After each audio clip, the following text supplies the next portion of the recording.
Hi everyone, when you're trying to open images in Photoshop after downloading from WhatsApp, you are most likely to see this error message. Could not complete your request because a SOF, DQT or DHT JPEG marker is missing before a JPEG SOS marker. If you need a temporary solution for this, right-click the image, select Open With. Select Paint and then OK.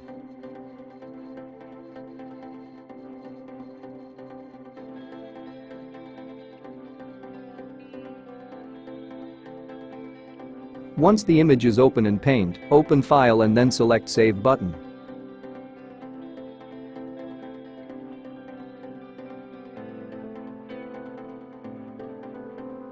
You will see that problem solved.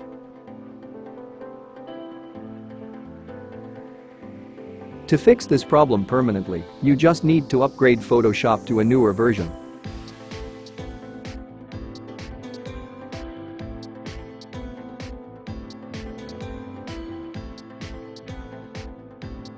I hope you like. Thanks for watching the video.